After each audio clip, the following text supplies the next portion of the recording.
Hey everyone!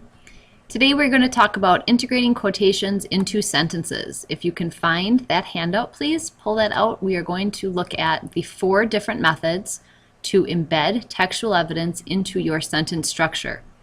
Please make sure that you are using any of these 4 methods on this sheet so that you can avoid doing what Ms. Hansen calls the plop quote, where you just throw the quotation or the textual evidence into the paragraph without any transition into it. The first method for incorporating textual evidence is introducing the quote with a colon.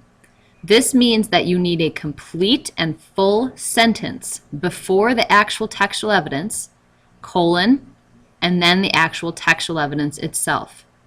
So the example here reads, Albert Einstein reminds us all to never waste our life being selfish, colon, quote, only a life lived for others is worth living. The second way to incorporate textual evidence into a body paragraph is with an introductory clause. An introductory clause we have practiced quite a bit in our DOL, but again, it's going to be an explanatory phrase that is not a complete sentence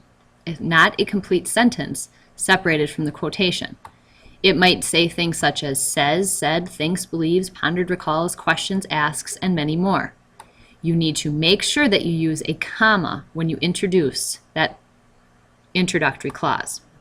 The example here reads, Homer Simpson shouted, comma, I am so smart, SMRT, I mean SMART. Homer Simpson shouted is an introductory clause. A comma comes right after it at the end. Excuse the highlighting here.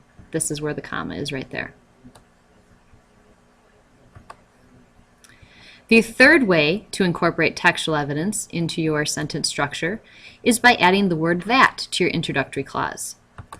So you might have a sentence that reads, Jerry Seinfeld once said that there are 4 levels of comedy. Make your friends laugh, make strangers laugh, get paid to make strangers laugh, and make people talk like you because it is so much fun. If you notice right here, Jerry Seinfeld once said that there are, now we have this quote coming in to add to the sentence structure, so because we have the word that, it is no longer an introductory clause. You are making the quotation a part of your sentence and therefore do not need the comma that you used in the above example. The fourth way to incorporate textual evidence is to embed in your own sentence only short words and phrases and work it into the syntax of the sentence.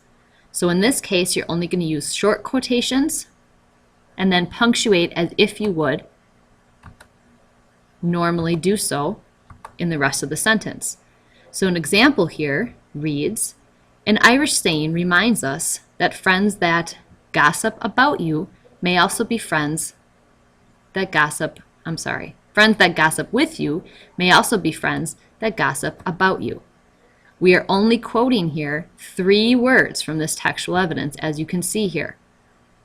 The rest of the quote then is paraphrased as we do at the end of the sentence, but we put that into our own words. An English teacher's most favorite way of incorporating textual evidence is method 4. It's the most advanced. It used the smallest portion of the text possible. An English teacher's least favorite way of incorporating textual evidence is option number 1, where you introduce it with a full sentence and a colon, and then comes the rest of the quote itself. Not that this is grammatically incorrect, but it's lazy writing compared to the 4th option, which is what most experts would be using in academic essays. Thank you for reviewing this skill today, and we'll meet back next time.